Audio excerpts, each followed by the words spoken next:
मेरा ससुर मुझे बहुत ज़्यादा खूबसूरत लगता था। अब ससुर को देख-देख कर मुझे अपना मेरा शौहर बिल्कुल अच्छा नहीं लगता था। मेरे शौहर के मुकाबले में मेरे ससुर का जिस्म बहुत ज़्यादा खूबसूरत था। मेरे ससुर ने खुद को बहुत ज़्यादा फिट रखा हुआ था। मेरे ससुर आर्मी से रिटायर्ड हो चुके थे। उनकी पर्सनैलिटी बहुत ही ज़्यादा अच्छी थी। अब सारा दिन घर में रहते थे। मेरा बहुत दिल चाहता है कि मैं अपने ससुर के साथ दोस्ती कर लूं, लेकिन मेरा ससुर सलाम दुआ से ज़्यादा मुझे नहीं बुलाते थे। मैं हर तरह से कोशिश कर रही थी कि वो मेरी तरफ देखे, लेकिन उन्होंने कभी मुझे गंदी नज़र से नहीं देखा था। मुझे हैरानगी होती थी कि एक मर्द होकर उनकी नज़र कभी मुझ पर नहीं पड़ी। दिन ब दिन अपने ससुर के लिए मेरी मोहब्बत बढ़ती जा रही थी। पता नहीं मेरे ससुर में ऐसा क्या था कि मैं उनकी तरफ खींची चली जा रही थी। मैं अपने ससुर से बहुत मोहब्बत करने लगी थी, लेकिन मैं उनसे कहने से डरती थी। वो ज़्यादा गुस्से वाले लगते तो नहीं थे, लेकिन फिर भी मुझे उनसे बहुत डर लगता था। फिर एक दिन मुझे अपने ससुर से बात करने का मौका मिल गया। मेरे शौहर अपने काम पर जा चुके थे। मेरी सास भी बाजार को सामान लेने चली गई थी। अब मैं और मेरे ससुर घर में अकेले थे। मेरा ससुर अपने कमरे में अकेला लेटा हुआ था। मैं जल्दी से टाइम ज़ाया किए बगैर अपने कमरे से निकली और अपने ससुर के कमरे की तरफ चल दी। मेरा ससुर कोई फिल्म देख रहा था। टीवी की आवाज़ कमरे से बाहर आ रही थी। जैसे ही मैं ससुर के कमरे में पहुंची, मैंने दरवाजे पर जोर जोर से दस्तक दी। मुझे ऐसा लग रहा था जैसे दरवाजे के अंदर से कुंडी लगी हो। कुछ देर के बाद मेरे ससुर ने दरवाज़ा खोल दिया और मुझे देखकर हैरान रह गए। मुझे देखकर मुस्कुराने लगे और कहने लगे, बाहर क्यों खड़ी हो बेटा, अंदर आ जाओ। मैं भी उनकी तरफ देखकर मुस्कुराने लगी और पीछे पीछे उनके कमरे में चली गई। पहले की तरह आज भी मेरा ससुर बहुत ज़्यादा खूबसूरत लग रहा था। मैं बार बार अपने ससुर को देखने की कोशिश कर रही थी। मेरे ससुर ने कमरे का दरवाज़ा फिर से बंद कर दिया था और वो टीवी देखने में मसरूफ़ हो गए। मैं भी एक सोफे पर बैठ गई। काफ़ी देर खामोश रहने के बाद ससुर मुझसे कहने लगा, बताओ क्या बात है, तुम मुझे कुछ परेशान लग रही हो। पहले तो मैं कुछ देर खामोश रही, फिर मैं अपने ससुर से कहने लगी, मुझे आपसे ज़रूरी बात करनी है। मेरे ससुर उठकर बैठ गए और मेरी बात को गौर से सुनने लगे। उन्होंने रिमोट उठाया और टीवी को बंद कर दिया। अब मेरे ससुर की शायद तवज्जो मुझ पर थी। मेरा ससुर बहुत हैरान हो रहे थे। ऐसी कौन सी बात है जिसकी वजह से मैं उनके कमरे में आ गई। पहले तो मैं ऐसी बात करने से घबरा रही थी, लेकिन फिर मैंने अपने ससुर को सब कुछ सच सच बताना शुरू कर दिया। वो मेरी बातों को बहुत दिलचस्पी के साथ सुन रहे थे। मैंने उन्हें बताया, मेरा शौहर मुझे ठीक से वक्त नहीं देता और ना ही मेरी ख्वाहिशात को पूरा करता है। ऐसी ख्वाहिश जो हर औरत शादी के बाद चाहती है, और रात को भी मेरे साथ कुछ नहीं करता। जैसे ही काम से आता है आकर सो जाता है। मैं इस तरह से उसके साथ ज़िंदगी बसर नहीं कर सकती। मेरे अंदर की आग को उसने कभी नहीं दबाया और वो मेरी ज़रूरियात को भी ठीक तरह से पूरा नहीं करता। उसे मेरी बिल्कुल भी परवाह नहीं है। उसे मेरी खुशी से कोई मतलब नहीं। मुझे मेरा शौहर बिल्कुल ठीक नहीं लगता और ना ही वो मेरे साथ अज़दवाजी ताल्लुकात ठीक तरह से निभा रहा है। कभी कभार तो मुझे ऐसा लगता है जैसे वो शादी के काबिल ही नहीं था। मेरा ससुर मेरी बातों को बहुत गौर से सुन रहा था। मुझे पता ही नहीं चला मैं बहुत ज़्यादा बोल रही थी। मेरा ससुर मेरी तरफ बहुत प्यार भरे अंदाज से देख रहा था। वो मेरी ऐसी बातें सुन रहा था और बहुत ज़्यादा हैरान हो रहा था। उसे अपने बेटे की इन हरकतों पर बहुत शर्म आ रही थी। मेरा ससुर मेरी तरफ प्यार से देखने लगा और फिर वो मुझे कहने लगा, मुझे तो इस बात के बारे में बिल्कुल अंदाज़ा नहीं था और ना ही मुझे कभी किसी ने बताया था। तुमने भी तो पहले कभी इस बारे में जिक्र नहीं किया था। तुम्हारी सास ने भी कभी मुझे इसके बारे में नहीं बताया था। आज पहली मर्तबा मैं ये बात तुमसे सुन रहा हूँ। मैं भी इन हालात से थक गई थी, इसलिए मैंने अपने ससुर को सब कुछ बता दिया। मैंने ये भी बताया कि मेरे शौहर ने कभी मेरे साथ कुछ नहीं किया। मसला सिर्फ इस बात का नहीं था कि वो मेरी ख्वाहिश पूरी नहीं कर सकता। मसला तो ये था, जब मैं उससे अपनी ख्वाहिश को पूरा करने का कहती तो मुझे आगे से बहुत ज़्यादा डांटता था। कभी कभार तो मेरे ऊपर हाथ भी उठा देता था। मेरी ऐसी बातें सुनते ही मेरे ससुर को मुझ पर तरस आने लगा। उन्होंने बहुत प्यार से मेरे सर पर हाथ फेरा और कहने लगे, तुम परेशान मत हो। फिर उन्होंने मुझे अपने गले से लगा लिया। आज पहली मर्तबा मुझे बहुत खुशी हो रही थी। मेरा ससुर मुझसे इतना ज़्यादा प्यार कर रहा था। अपने ससुर को बहुत प्यार भरी नज़रों से देख रही थी। अभी मैं उनकी तरफ देख ही रही थी कि मेरा ससुर मुझसे कहने लगा, मैं अभी इसी बात का कोई ना कोई हल निकाल देता हूँ। मैं अपने ससुर की बात सोचने लगी और फिर उनसे पूछने लगी, आप इस बात का क्या हल निकालेंगे? पता नहीं आप इस बात का हल कब निकालेंगे। मैं और मज़ीद बर्दाश्त नहीं नहीं कर सकती। अगर वो मेरी ख्वाहिश को पूरा नहीं कर सकता तो उससे कहें कि मुझे तलाक दे दे, मैं किसी और के साथ शादी कर लूंगी। मेरा ससुर मुझसे कहने लगा, देखो बेटा ऐसी बातें नहीं करते। फिर वो कुछ देर सोचने लगे। काफी देर सोचने के बाद वो मुझसे कहने लगे, देखो बेटा मेरे पास एक ही हल है इस बात का जिससे तुम्हारी हर जरूरत पूरी हो सकती है और मैं तुम्हारी हर ख्वाहिश को पूरा कर सकता हूँ। मैं बरसों से प्यासी थी और यही चाहती थी कि कोई मजीद ज़रूरियात को पूरा करें। मैंने अपने ससुर से कहा कि ठीक है, अगर आप मेरी ज़रूरियात और ख्वाहिशात को पूरा कर सकते हैं तो ठीक है, आप कर दें, मुझे इस बात से कोई एतराज़ नहीं होगा। मेरे ससुर इस बात पर बहुत ज़्यादा खुश हो गए। मेरे दोनों हाथों को अपने हाथों में थाम लिया और कहने लगे, तुम्हें परेशान होने की बिल्कुल ज़रूरत नहीं, मैं हूं ना तुम्हारी हर ख्वाहिश पूरी करने के लिए। मैं बरसों से ही अपने ससुर से दोस्ती करना चाहती थी और मैं आज अपने मकसद में बिल्कुल कामयाब हो चुकी थी। मेरे ससुर मुझसे कहने लगे, देखो ये बात बहुत ज़्यादा बुरी है, इस बात के बारे में तुम कभी किसी से जिक्र मत करना और बात तुम्हारे और मेरे दरमियान रहनी चाहिए, वरना तुम्हें और मुझे बहुत ज़्यादा जिल्लत का सामना करना पड़ेगा। मैंने अपने ससुर से वादा किया कि मैं ये बात किसी से कभी नहीं कहूँगी और ना ही इस बात के बारे में मैं किसी को कुछ पता चलने दूंगी। मेरे ससुर को मुझ पर एतमाद हो चुका था। वो मुझ पर एकदम से टूट पड़े। ऐसा लग रहा था जैसे वो भी बरसों के प्यासे हैं। मुझे अपने ससुर पर बिल्कुल यकीन नहीं आ रहा था कि वो इस उम्र में भी इतना अच्छा काम कर सकेंगे। मेरे ससुर मेरी हर तरह से ख्वाहिशात को पूरा कर रहे थे। वो मेरी मर्जी के मुताबिक सब कुछ कर रहे थे। जैसे मैं कहती वो वैसे ही करते जा रहे थे। मेरे ससुर ने आखिरी दम तक मेरा साथ दिया, यहाँ तक कि अब मेरी हर ख्वाहिश पूरी हो चुकी थी। मेरे ससुर ने मेरी सोच से बढ़कर सब काम कर दिया था। मैं अपने ससुर से कह रही थी, बस मुझे अब और नहीं चाहिए। मेरे ससुर ने भी बिल्कुल जिद नहीं की और कहा, ठीक है, अगर तुम कहती हो तो मैं बस कर देता हूँ। मुझे बहुत ज़्यादा खुशी मिल चुकी थी। ज़िंदगी में पहली बार मैं आज बहुत ज़्यादा खुश थी। मुझे बहुत ज़्यादा सुकून मिल गया था। मैंने अपने ससुर का बहुत ज़्यादा शुक्रिया अदा किया। आज मैं अपने ससुर की वजह से बहुत ज़्यादा खुश थी। मेरे ससुर भी मेरे साथ बहुत ज़्यादा फ्रैंक हो चुके थे। अब जब कभी भी मुझे किसी भी चीज़ की ज़रूरत होती, मैं अपने ससुर के कमरे में चली जाती थी और वो मेरी हर ख्वाहिश और ज़रूरियात को पूरा कर दिया करते थे। मेरी सारी परेशानियां अब मुझसे बहुत ज़्यादा दूर जा चुकी थी। मेरा शोहर मुझे इतनी ज़्यादा खुश देखकर बहुत ज़्यादा हैरान होने लगा था। उसको शक होने लगा था और उसने मेरा बाहर निकलना बंद कर दिया था। लेकिन उसे क्या पता था मेरी हर ख्वाहिशात और मेरी ज़रूरियात घर में ही पूरी हो जाती थी। अब मैं बहुत ज़्यादा खुशी से ज़िंदगी गुजारने लगी थी। उस दिन रात के 12 बज रहे थे। मेरा शोहर कहीं बाहर गया हुआ था। मुझे कमरे में अकेले नींद नहीं आ रही थी क्योंकि एक तो मैं अकेली थी, ऊपर से मेरे दिमाग में मेरे ससुर और सास के अजीब कारनामे घूम रहे थे। मैंने सोचा चलो ससुर जी के कमरे की तरफ चल के देखते हैं। देखती हूँ आज भी वो वही सब कर रहे हैं या फिर सो गए हैं। मैं दबे पांव ससुर जी के कमरे की तरफ आ गई। तब मैंने जो सुना तो मुझे यकीन नहीं हुआ। मेरे ससुर जी के कमरे से मेरी सास की मदहोश करने वाली सिसकियां मुझे साफ साफ सुनाई दे रही थी। मेरी सास मेरे ससुर से कह रही थी, अब बस भी करो, मैं ये सब और ज्यादा नहीं कर सकती हूँ।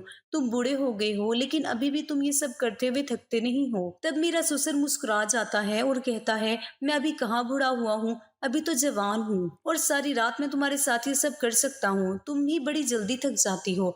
तभी मेरी सास अजीब अजीब सी सिसकियां लेते हुए कहती है, अब मैं बूढ़ी हो गई हूँ, अब मेरी ये सब करने की उम्र नहीं रही है। तुम मुझे सारी रात इतना परेशान करते हो जिससे सारा दिन मेरा बदन टूटा रहता है। अब बस भी करो, मुझे बख्श दो, मैं तुम्हारे सामने हाथ जोड़ती हूँ, अब मुझे छोड़ दो। तभी मेरा ससुर कहता है, थोड़ी देर और कर लो, फिर बाद में दूसरी पोजीशन में ये सब करते हैं। मेरे सास ससुर की ये सब बातें सुनकर मेरे दिल में कुछ कुछ होने लगा था। लेकिन मैं बदनसीब थी क्योंकि मेरे शोहर की मर्दाना ताकत बहुत कमजोर थी। कभी भी वो मुझे वो सुख नहीं दे पाया जो सुख मेरे ससुर बुढ़ापे में मेरी सास को दिया करते थे। जिस तरह बुढ़ापे में मेरे ससुर मेरी सास की चीखें निकलवाते थे, लेकिन जब मेरे शोहर मुझसे प्यार करते थे तब मेरी तो सिसकियां भी नहीं निकलती थी। वो जल्दी ही फ्री होकर सो जाते थे और मेरी प्यास ज्यों की त्यों अधूरी की अधूरी ही रह जाती थी। मैं वहां से यही सब सोचते हुए अपने कमरे में आ गई। बार बार मेरे दिमाग में एक ही ख्याल आ रहा था कि आखिर मेरे ससुर जी ऐसा क्या खाते हैं जो बुढ़ापे में भी उनकी मर्दाना ताकत इतनी जबरदस्त है कि सास की चीखें निकल जाती हैं। मैं ससुर जी के उस राज को जानना चाहती थी, इसलिए मैंने सोच लिया था अब की बार किसी तरह मैं रात को उनके कमरे में चली जाऊंगी और छुपकर सास ससुर के ये कारनामे देखूंगी। लेकिन मुझे क्या पता था मेरी ही शामत आने वाली थी। तभी अचानक से मेरे कमरे का दरवाजा खुलता है और एक अनजान शख्स मेरे कमरे में घुस जाता है और मुझे वो दबोच लेता है। उसने यह सब इतनी जल्दी से किया था कि मुझे संभलने का मौका ही नहीं मिला था और फिर वो आदमी मेरे साथ जबरदस्ती करने लगा। काफ़ी देर उसने मेरे साथ ज़बरदस्ती की और मेरे साथ ज़बरदस्ती करके मुझे बदहवास हालत में छोड़कर वो चला गया था। रात के अंधेरे में वो मुझे बर्बाद करके जा चुका था। मैं रोती रही और उसी हालत में बिस्तर पर पड़ी रही। कुछ पल बाद भी मुझे होश आया। मैंने खुद को संभाला और फौरन भागकर बाथरूम में चली आई और खुद को रगड़ रगड़ के साफ करने लगी। पता नहीं वो कौन आदमी था जिसने मेरे अकेलेपन का फायदा उठाया था और जिसका चेहरा मैं देख भी नहीं पाई थी। वो लगातार मुझे इस्तेमाल कर रहा था और काफी देर तक उसने मुझे इस्तेमाल किया था, लेकिन उसके बारे में मैं किसी से भी कुछ कह भी नहीं सकती थी। काफी देर अपने बदन को साफ करने के बाद मैं बाथरूम से बाहर आ गई। 2-3 दिन तो मेरे ऐसे ही गुजर गए। आज फिर से मेरे शोहर काम के सिलसिले में बाहर गए हुए थे और रात को मैं अकेली थी। आज मैंने सोच लिया था कि कुछ भी हो जाए, मैं हर हाल में ससुर जी का राज जान कर ही रहूंगी और सास ससुर के कमरे में आने से पहले मैं उनके कमरे में चली जाऊंगी। काफी देर इंतजार करने के बाद मेरे सास ससुर कमरे में आए और फिर मेरे सास ससुर वो सब करने लग गए। काफी देर उनको मैं वो सब करते हुए देख रही थी। अब मुझसे रहा नहीं गया तो मैं ससुर जी के सामने आ गई। तब मेरे ससुर ने कहा, बहू तुम यहाँ, अगर तुम यहाँ आ ही गई हो तो तुम भी हमारे साथ मिल जाओ और जो हम कर रहे हैं वो तुम भी करो। देखना तुम्हें बहुत मजा आएगा। तुम्हारी सास बहुत जल्दी थक जाती है, तुम अभी जवान हो और खूबसूरत भी। तुम्हारे साथ ये सब करने में मुझे भी मजा आएगा। मैं ससुर जी को मना नहीं कर सकी और फिर मेरे ससुर जी ने मेरे साथ, मुझे ससुराल में आए हुए 7 दिन हो गए थे और मुझे अपने शोहर की रूटीन का अच्छे से अंदाजा हो गया था कि वो क्या खाते पीते हैं। मेरे शोहर रोजाना रात को मिल्क शेक पीना पसंद करते थे, पर मैं बहुत भुलक्कड़ थी, इसलिए अक्सर छोटी छोटी बातों को मैं भूल जाया करती थी। कुछ बातों को तो मैं सर पर सवार कर लिया करती थी और घंटों उनके बारे में सोचती रहती थी। 3-4 दिन से मेरे शोहर मुझे इस बात को याद करवा रहे थे कि रोजाना रात को मुझे मिल्क शेक पीने की आदत है, इसलिए तुम बिना कहे रोज रात को मेरे लिए मिल्क शेक का गिलास कमरे में ले आया करो। रोज रोज तुम्हें मुझे याद दिलाना ना पड़े। आज फिर मैं उनकी उस बात को भूल गई थी और जब वो कमरे में आकर मेरे पास खड़े हुए तो उन्होंने मुझसे गुस्से से यही बात पूछी थी कि मिल्क शेक का गिलास कहाँ है। मैं एकदम से हड़बड़ा गई और फौरन अपनी जगह से उठकर जब किचन में आई तो मेरी सास अपने कमरे में जा चुकी थी। जब मैं मिल्क शेक करके वापस आ रही थी तो ये देखकर सहम गई, क्योंकि मेरे ससुर के कमरे से मेरी सास की मदहोश कर देने वाली सिसकियों की आवाजें आ रही थी। मेरी सास बार बार एक ही बात कही जा रही थी कि अब बस भी करो, मैं थक गई हूँ, अब मुझ में हिम्मत नहीं है। तुम तो बहुत ताकतवर हो मगर मैं कमजोर हूँ। तभी मेरे ससुर की गुस्से भरी आवाज सुनाई दी। मेरे ससुर बोल रहे थे कि इसमें थकने वाली कौन सी बात है, अभी से तुम थक गई हो, चलो जल्दी से फिर से शुरू हो जाओ, इधर आ जाओ मेरे पास, अब की बार दूसरे तरीके से करते हैं, देखना इस बार बहुत मजा आएगा। ये सब सुनकर मैं हक्का बक्का होकर अपने कमरे में आ गई और जब मैं सोने के लिए लेटी तो मेरे जहन में यही बात गूंज रही थी कि मेरे ससुर तो देखने में हड्डी का ढांचा लगते हैं, मगर मैं नहीं जानती थी कि वो इस कदर ताकतवर थे कि इस उम्र में भी उन्होंने मेरी सास की चीखें निकाल दी थी। मैं भी ऐसा ही शोहर चाहती थी, मगर मेरा शोहर तो बहुत जल्दी थक जाता था। मैं उसी बारे में सोचते सोचते सो गई थी। सुबह जब मेरी आंख खुली तो मेरी सास रोज की तरह घर के काम काज कर रही थी और उनका मिजाज बिल्कुल सादा लग रहा था। उन्हें देखकर लगता ही नहीं था कि वो पूरी रात वो सब कर रही थी। आज दिन को जब मेरे ससुर घर में आए तो फौरन ही ससुर जी ने मेरी सास को कमरे में बुला लिया था। मैं अब खाना बना चुकी थी। मैं अपनी सास को खाने के लिए बुलाने के लिए उनके कमरे के पास गई तो जैसे ही मैं दरवाजे के पास पहुंची तो ये देखकर मैं हक्का बक्का रह गई थी कि रात वाला मंजर फिर से मेरी सास उसी की बात तकरार किए जा रही थी कि मैं थक गई हूँ, अब बस भी करो और मुझ पर थोड़ा रहम करो, अब इस उम्र में मुझ में हिम्मत नहीं है, अब मैं ये सब कुछ सह नहीं सकती हूँ। और मैं हैरान परेशान से वापस आ गई थी और किचन में वापस आने के बाद मैं यही सोच रही थी कि आखिर मेरे ससुर ऐसा क्या खाते थे जो इस कदर ताकतवर थे। आधे घंटे के बाद मैं दोबारा से उनके कमरे में गई और दोबारा से वही सब आवाजें आ रही थी। अब तो मेरे पसीने छूट गए थे और मैं ये सब सोचने पर मजबूर हो गई थी कि ना जाने ऐसी कौन सी चीज का वो इस्तेमाल करते हैं जिसकी वजह से वो इतनी देर तक एक ही काम किए जा रहे थे और उन्हें थकने का एहसास तक भी नहीं हो रहा था।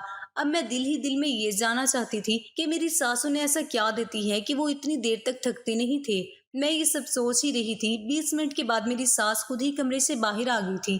कमरे से बाहर आने के बाद उनका चेहरा नॉर्मल था, पर वो पूरी पसीने में भीगी हुई थी। मगर मेरी सास ने अपने दोनों हाथ अपनी कमर पर रखे हुए थे और कह रही थी कि ये कमर का दर्द भी ना जाने कब मेरी जान छोड़ेगा। उनकी ये बात सुनकर मैंने बड़ी मुश्किल से अपनी मुस्कुराहट रोकी थी। मैं उन्हें कुछ कहते कहते रुक गई थी। अब मैं ये जानना चाहती थी कि मेरी सास मेरे ससुर जी को ऐसा क्या खिलाती थी जो उनकी ताकत इस हद तक बढ़ गई थी। उन पर नजर रखने के बावजूद भी मैं उस चीज तक नहीं पहुंच सकी थी, क्योंकि मेरा सारा ध्यान हर वक्त उनकी तरफ ही होता था। मेरे शोहर अपने बाप से बहुत अलग थे। बहुत जल्दी थक जाते थे, सोने के लिए लेट जाते थे और अक्सर मैं आधी रात तक जागती रहती थी। हर बार मैं प्यासी ही रह जाती थी, इसलिए मैं अपने शोहर के प्यार के लिए तरसती रहती थी। तभी मेरा ध्यान अपने सास ससुर के कमरे की तरफ चला जाता था कि एक वो भी तो थे जो इस बुढ़ापे में भी जिंदगी के भरपूर मजे ले रहे थे। मेरे शोहर आज की रात भी मेरे हिसाब से जल्दी सो गए थे, मगर मेरे जज्बात बुरी तरह से मचल रहे थे। मेरी ख्वाहिशें अभी भी अधूरी थी। मैं अपने शोहर की तरफ से उदास होकर सोच रही थी कि काश मेरे शोहर भी मेरे ससुर की तरह ताकतवर मर्द होते, तो आज मैं भी जिंदगी को भरपूर तरीके से जी रही होती। तब मेरे जहन में मेरी सास की आवाजें आने लगी तो मेरा रोम रोम खिल उठता। जब वो ससुर जी को कहती थी कि अब बस भी कर दो, अब छोड़ भी दो, मेरी बस हो गई है, और ये बात याद आते ही मेरे दिल के सागर में जोर जोर से लहरें उठने लग जाती थी। तभी मेरे दिमाग में ये ख्याल आया कि क्यों ना मैं उनके कमरे में झांक कर देखूं कि वो दोनों ऐसा क्या करते हैं और मेरे ससुर ऐसा क्या खाते हैं जो उनकी ताकत तूफान तक पहुंची हुई है। अपनी सास की निगरानी करने पर मुझे कुछ भी नहीं मिला था। तब मैं सोचती थी कि यकीनन वो चीज उन्होंने अपने कमरे में छुपा कर रखी होगी और मैं वो चीज देखना चाहती थी। उस वक्त मेरा दिल उन दोनों को देखने के लिए मचलने लगा था कि वो दोनों क्या कर रही होंगी। तभी मैं अपनी जगह से उठी और सास ससुर के कमरे की बाहर आ गई। उनके कमरे की लाइट अभी भी जल रही थी। इसका मतलब था कि वो दोनों अभी तक जाग रहे थे। तभी खिड़की के बाहर से उनकी फिर से आवाजें आने लगी। मेरी सास लगातार मेरे ससुर से कह रही थी कि तुम इस उम्र में भी मुझे नहीं छोड़ रहे हो, जानते हो कि अब मुझ में इतना दम नहीं रहा है। और मेरे ससुर का कहना था कि बस थोड़ी देर और बर्दाश्त कर लो, मैं फिर तुम्हें तंग नहीं करूंगा। और मेरी सास फिर थोड़ी देर के लिए खामोश हो गई। मैंने खिड़की से झांक कर अंदर देखने की कोशिश की, मगर खिड़की के आगे उन्होंने पर्दा लगा रखा था, इसलिए सिर्फ आवाज ही बाहर आ रही थी। बाहर से कुछ भी दिखाई नहीं दे रहा था। ये देखकर मेरा दिल मायूस हो गया था और मैं बुझे दिल से अपने कमरे में वापस आ गई। जैसे ही मैं अपने बिस्तर पर आकर लेटी तो मेरे शोहर अजीब से अंदाज में बोले, ये तुम इस वक्त कहाँ से आ रही हो? उनका अंदाज मुझे हैरान कर गया था। मैंने एकदम उन्हें पलट कर देखा।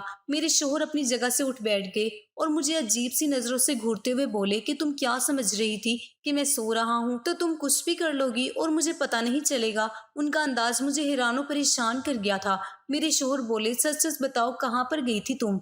मैं उस सब से हड़बड़ा कर रह गई थी और कहने लगी कि मेरी तबीयत खराब थी, मेरा दिमाग फट रहा था, इसलिए मैं बाहर सहन में चली गई थी और उसमें क्या बुराई है? मैं कांपते लहजे में बोली। तो एक पल के लिए मेरे शोहर चुप हो गए और फिर थोड़े नर्म होकर बोले कि तुम्हें किसने कहा है कि आधी रात को कमरे से बाहर निकलकर सहन में जाने की? अगर आगे से तबीयत खराब हो तो मुझे जगा दिया करना और आइंदा से अकेली कभी भी यूं रात को कमरे से बाहर जाने की जरूरत नहीं है।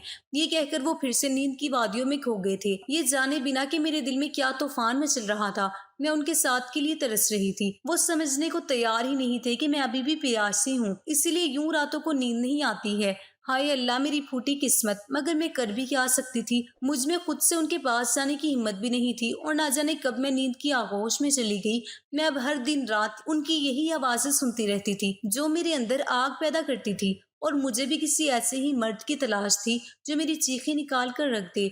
और मैं सोचती थी कि आखिर देखूं तो सही कि मेरे ससुर आखिर ऐसा क्या करते थे जिससे सास की चीखें निकल जाया करती थी। एक दिन मेरे शोहर ने बताया कि वो 4 दिन के लिए शहर से बाहर जा रहे हैं और अब वो घर वापस 4 दिन के बाद ही आएंगे।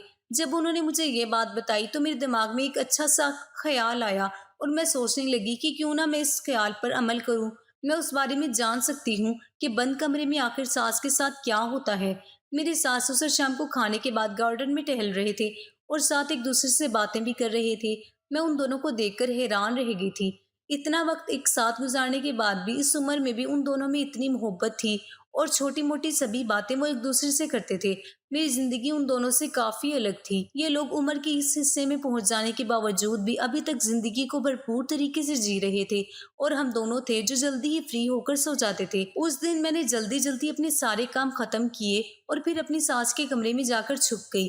मैं ऐसी जगह पर बैठी थी जहाँ से मैं तो उन दोनों को देख सकती थी, मगर वो दोनों मुझे नहीं देख सकते थे। और फिर रात को वो दोनों कमरे में दाखिल हुए। मुझे नींद आ रही थी, मगर दोनों को देखने की जस्तजू में मैंने अपनी नींद की कुर्बानी दे दी थी। बहुत देर इंतजार करने के बाद आखिरकार मेरा इंतजार खत्म हुआ और फिर जो मंजर मेरी आंखों ने देखा, मेरा पूरा जिस्म पसीने में भीग गया था। मेरे ससुर जी मेरी सास को जोर जोर से, मेरा नाम महक है, मेरे खानदान में मेरे माँ बाप के अलावा मेरा एक छोटा भाई था। मेरे माँ बाप भाई से ज्यादा मुझसे मोहब्बत करते थे। वो मेरी हर फरमाइश और हर जिद को पूरा करते थे। मैं बचपन से ही खुददार और जिद्दी किस्म की लड़की थी। उस वक्त मैं कॉलेज में पढ़ती थी जब मेरी अनम नाम की लड़की के साथ दोस्ती हो गई थी। वो बहुत अच्छी लड़की थी। वो मुझसे बहुत प्यार करती थी। मुझे उसकी सबसे अच्छी बात ये लगती थी कि वो अच्छी शख्सियत की मालिक थी, और जब वो मेरे हुस्न की खूबसूरती की तारीफ करती तो ये देखकर मैं खुशी से झूम उठती थी। कॉलेज में तरह तरह की लड़कियां लड़कियां थी और हमें बहुत से नज़ारे देखने को मिलते थे, जिनमें कुछ ऐसे भी होते थे जो मुझको नजरें चुराने पर मजबूर कर देते थे। ज्यादातर लड़कियों के बॉयफ्रेंड्स होते थे, और जब वो लड़कियां अपने बॉयफ्रेंड्स के साथ झाड़ियों के पीछे वो सब करती थी, एक दूसरे के हाथों में हाथ डालकर घूमती थी, तो ये देखकर मेरे जज्बात भी उभरने लगते थे। और मैं भी उन लड़कियों को देखकर दिल में सोचती थी कि देखने में तो वो लड़कियां बिल्कुल मामूली शक्ल सूरत की थी, मगर उनके बॉयफ्रेंड्स उनसे कितनी मोहब्बत करते थे। मैं भी किसी से कम नहीं थी। मुझसे भी कई लड़कों ने अपने प्यार का इजहार किया था, मगर मैं किसी को भी घास नहीं डालती थी। मेरे माँ बाप ने मुझे बहुत ज्यादा लाड प्यार देने के बावजूद भी मुझे इन सब मामले में आजादी नहीं दी थी। उन्हें लड़कियों का लड़के से दोस्ती करना, बातचीत करना बहुत बुरा लगता था। हमारे मोहल्ले में ये बात आम थी, मगर उसके बावजूद भी मेरे माँ बाप ये सब देखकर गुस्सा करते थे। मेरी क्लास में एक लड़का था जो मुझ पर बुरी तरह से मरता था। वो मेरे आगे पीछे फिरता रहता था, मुझसे बात करने के बहाने ढूंढता फिरता था, मगर मैं उसकी शक्ल तक देखती नहीं थी। और मुझे ऐसे लोग बिल्कुल भी पसंद नहीं थे। पिछले काफी दिनों से मुझे बुखार था, और जिस वजह से मैं कॉलेज भी नहीं जा रही थी, मेरी गैर मौजूदगी की वजह से परेशान होकर वो लड़का घर तक चला आया। तो ये बात मेरे माँ बाप को बहुत बुरी लगी थी। जब मैं ठीक होकर कॉलेज गई तो उस लड़के ने मुझे रोक लिया और अपने प्यार का इजहार करने लगा। वो मुझसे कहने लगा, महक मैं तुम्हें बहुत चाहता हूँ। जब मैंने उससे मना कर दिया तो उसने मेरा हाथ पकड़ लिया। उसका हाथ पकड़ना मुझे अच्छा नहीं लगा और मैंने उसे एक कसकर थप्पड़ मार दिया और मैं वहां से घर को आ गई। अब वो लड़का रोज मेरे घर के पास घूमता रहता था, मुझसे बात करने की कोशिश करता रहता था, पर मैं उससे बात नहीं करती थी। 2 दिन उसने बहुत जिद की कि बस एक बार मुझसे बात कर लो। उसने मुझे मिलने को बुलाया था। जब मैं वहां गई तो उसने फिर से मुझसे अपने प्यार का इजहार किया। मैं उसे मना करती रही, पर मेरी बदकिस्मती थी कि उस पार्क में मेरे बाबा भी थे। जब पापा ने मुझे इस हालत में देखा तो बौखला गए और मेरे पास आकर उस लड़के को मारने लगे और मुझे अपने घर ले आए। घर आकर पापा ने मुझे भी थप्पड़ मारे थे और मेरी पढ़ाई छुड़वाकर मेरी शादी कर दी। और आज मैं सास के कमरे में राज जानने के लिए छुपी हुई थी और सोच रही थी कि मेरे ससुर अपनी बीवी से प्यार जताते हैं और उन्हें बहुत खुश रखते हैं, जबकि मेरे शोहर इस हद तक मुझे खुश नहीं कर पाते थे। इसलिए मैं ये राज जानना चाहती थी कि आखिर वो ऐसी कौन सी चीज का इस्तेमाल करते थे जिसकी वजह से उनकी ताकत इतनी बढ़ गई थी और सांस की चीखें निकल जाती हैं। मैं चाहती थी कि मैं भी अपने शोहर से वही चीज इस्तेमाल करवाऊं और फिर मेरे शोहर भी मेरी चीखें निकाल दें। मेरे ससुर किस चीज का इस्तेमाल करते थे, यही देखने के लिए उस दिन मैं उनके कमरे में छुप गई थी। और जो कुछ मैंने देखा था वो मुझे हैरान परेशान कर गया था। कितनी देर तक मैं बालकनी से उन दोनों को वो सब करते देख रही और फिर बेखुदी के आलम में मैं अपनी जगह से उठ खड़ी हुई और फिर उन दोनों के साथ मिलकर वो सब करने लगी थी। पहले तो उन दोनों ने मुझे हैरत की नजर से देखा। उन्हें यकीन नहीं आ रहा था कि इस वक्त मैं उनके कमरे में कैसे और क्यों मौजूद थी, लेकिन पता नहीं वो कहाँ चले गए थे, जबकि वो आदमी मुझे बर्बाद करके जा चुका था। मैं रोती रही और उसी हालत में बिस्तर पर पड़ी रही। मेरा जिस्म थर थर कांप रहा था। कुछ पल बाद मुझे होश आया तो मैं भागकर बाथरूम में बंद हो गई और खुद को रगड़ रगड़ के साफ करने लगी। न जाने वो कौन सा आदमी था जिसका चेहरा मैं देख नहीं पाई थी और वो लगातार मुझे इस्तेमाल कर रहा था। मैं काफी देर तक अपने बदन को साफ करने के बाद बाथरूम से बाहर आ गई। सामने ही मेरे शोहर परेशानी वाला चेहरा लेकर बैठे हुए थे। मैंने खुद पर जल्दी ही काबू किया और उनके बराबर में बैठकर उनसे पूछने लगी, क्या आप ठीक तो हैं? आपके चेहरे पर इतनी परेशानी किस बात की है? मेरे शोहर कहने लगा, ना जाने उसे क्या हो गया है, मुझे समझ नहीं आ रहा है। वो रात तक तो बिल्कुल ठीक था, आज उसकी हालत अचानक इतनी ज्यादा खराब होगी कि वो बिल्कुल भी होश में नहीं आ रहा था। ये बात सुनकर मेरे दिमाग में अजीब अजीब से ख्याल आ रहे थे। मेरा शोहर पहली रात को जब गया था तब उनके दोस्त का एक्सीडेंट हो गया था और आज अचानक उसके दोस्त की तबीयत खराब होना, मुझे उन सब चीजों के पीछे एक ही आदमी का हाथ लग रहा था। और वो वही आदमी था जो मेरे शोहर की गैर मौजूदगी में मेरे पास आता था। मैं बिल्कुल खामोश थी। वो मेरी तरफ देखकर कहने लगा, अगर माँ बाप की याद ज्यादा आ रही है तो मैं तुम्हें घर ले चलता हूँ। लेकिन मैंने सर ना में हिला दिया था और आंखें बंद करके अपना सर अपने शोहर के कंधे पर रख दिया। मेरा दिल बहुत बुरी तरह से रो रहा था। मुझे अपने आप पर बहुत तरस आ रहा था कि मैं कहाँ फंस गई हूँ। शादी से पहले मेरी जिंदगी कितनी अच्छी थी और अब मेरी जिंदगी तबाह हो गई थी। काफी दिन हो गए थे मुझे अपने माँ बाप से भी मिले हुए। मुझे उनकी बहुत ज्यादा याद आती थी। अपनी सहेलियों की, अपने घर की, सब कुछ मुझे बहुत याद आता था। मुझे अपने शोहर की बाहों में इतना सुकून मिला जैसे मैं तमाम परेशानियों और बोझ से आजाद हो चुकी थी। अगले दिन भी मेरे शोहर घर पर नहीं थे और फिर से मेरा इरादा हुआ कि मैं अपने सास ससुर के कमरे में रात गुजारूं। शायद मेरी सास को इस बात का अंदाजा हो गया था। तभी वो मुझे गुस्से से कहने लगी कि अगर आज रात तुम हमारे कमरे में आई तो मुझसे बुरा कोई नहीं होगा। मैं अपनी सास को लेकर परेशान हो गई। मैंने कहा, माँ जी, आपको आखिर किस बात पर एतराज है, जबकि ससुर जी को और मुझे इस बात पर कोई एतराज नहीं है। तो आप मुझे ससुर जी के साथ वो काम करने से क्यों रोक रही हो? उसी दौरान मेरे ससुर भी वहां पर आ गए और जब हम दोनों को बात करते देखा तो वो हमारे पास आकर खड़े हो गए और सवालिया नजरों से मेरी तरफ देखने लगे। तब मैंने उन्हें दबे लफ्जों में कहा कि माँ जी, मुझे रात को आपके कमरे में आने से मना कर रही हैं। ये सुनते ही मेरे ससुर जी को बहुत गुस्सा आया और वो सुर्ख लाल आंखों के साथ सास को देखते हुए बोले कि तुम्हें बहू को मना नहीं करना चाहिए। उसका भी मुझ पर इतना ही हक है जितना कि तुम लोगों का मुझ पर, और तुम इसे मना कर रही हो। जो काम तुम खुद नहीं कर सकती तुम इसे तो करने दे सकती हो ना। उसके जाने के बाद मेरी सास कहने लगी कि अगर तुम आज हमारे कमरे में आई तो मैं तुम्हारे शोहर को तुम्हारे खिलाफ भड़का दूंगी। ये सुनकर मैं परेशान हो गई। अगर वो मेरे शोहर को मेरे खिलाफ भड़का देंगी तो वो मुझ पर गुस्सा करेंगे और उनका गुस्सा बर्दाश्त करना मेरे लिए फिर नामुमकिन था। मुझे अंदाजा था कि मेरे शोहर एक शक्की मिजाज के इंसान थे। उनके जहन में जब कोई बात आ जाती थी तो उसको निकालना आसान नहीं होता है। मुझे आज भी वो दिन याद था जब शुरुआत के दिनों में मैं एक बार कमरे से बाहर चली गई थी तो वो मुझे किस कदर गुस्से से बोले थे। उनकी आंखों में शक देखकर मैं डर गई थी और अगर मेरी सास ने भी उन्हें कुछ ऐसा वैसा कह दिया तो मैं फिर कुछ भी नहीं कर सकती थी। वो तो अपनी माँ की ही बात सुनेंगे, उन्हें ही वो सच्चा करार देंगे। तभी मैंने सोच लिया कि मैं अपनी सास की बात मानूंगी, उनके साथ मिलकर रहूंगी, उन्हें गुस्सा नहीं दिलवाऊंगी, जिससे वो मेरे शोहर को मेरे खिलाफ करने की कोशिश ना करे। ये सोचकर मैं खाना खाने के बाद जल्दी ही अपने कमरे में आकर लेट गई। मेरा दिल बहुत चाह रहा था कि मैं ससुर के कमरे में जाऊं और उनके साथ वो सब करूं। जैसा मैंने कल सुकून हासिल किया था वैसा ही सुकून मैं आज भी हासिल करना चाहती थी। मगर फिर जब मुझे अपनी सास का रवैया याद आया तो मैं डर गई और मैं अपने मन को मारकर जैसे ही सोने लगी तभी दरवाजे पर दस्तक हुई। मैंने दरवाजा खोला तो सामने मेरे ससुर खड़े थे। वो मुझे हैरान नजरों से देखते हुए बोले कि तुम आज मेरे कमरे में आने वाली थी ना, अभी तक तुम आई क्यों नहीं? उनकी बात सुनकर मैं सोच में पड़ गई और कहने लगी कि बस आज मेरी तबीयत ठीक नहीं है। मेरे ससुर मुझे कुछ देर खामोश मेरी नजरों से देखते रहे, फिर कहने लगे कि मैं जानता हूँ कि तुम क्यों इनकार कर रही हो। मैंने उनके चेहरे की तरफ सवालिया नजरों से देखा तो वो कहने लगे कि तुम शायद अपनी सास की वजह से ये सब कह रही हो। तुम अपनी सास के डर की वजह से मना कर रही हो ना। फिक्र मत करो, वो तुम्हें कुछ भी नहीं कहेंगी। मैंने उसे समझा लिया है। अब तुम जल्दी से आओ, मैं तुम्हारा इंतजार कर रहा हूँ। उनकी बात सुनकर मैं बहुत खुश हुई। सुकून की एक लहर मेरे वजूद में फिर से उतर गई थी। तभी मैं फिर उनके कमरे में आ गई और वो दोनों वही काम कर रहे थे जो काम मैं भी करना चाहती थी। मैं भी फिर उनके साथ शामिल हो गई। आज तो मेरी सास कल से भी ज्यादा जल्दी थक गई थी। थोड़ी ही देर गुजरी थी कि सास कांपने लग गई थी और मेरे ससुर को कहने लगी कि आज मेरी तबीयत ठीक नहीं है, आज मैं ये सब नहीं कर सकती। तभी मेरे ससुर कहने लगे कि तुम्हारे साथ मसला क्या है? दिन ब दिन तुम बहुत ही कम वक्त देने लगी हो और जल्दी ही तुम थक जाती हो। फौरन यहाँ पर आओ और अब अगर तुम अपनी जगह से उठी तो मुझसे बुरा कोई नहीं होगा। और फिर मेरी सास हम दोनों के साथ शामिल हो गई।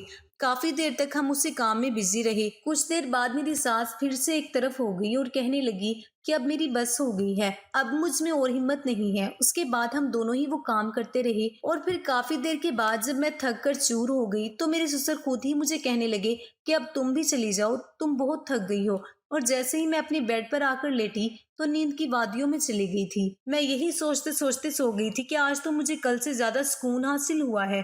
आज मेरे शोहर को वापस आ जाना था। मैंने उनकी पसंद के रंग के कपड़े पहने हुए थे, अच्छा सा मेकअप किया और अच्छा सा परफ्यूम लगाकर उनके वापस आने का इंतजार करने लगी।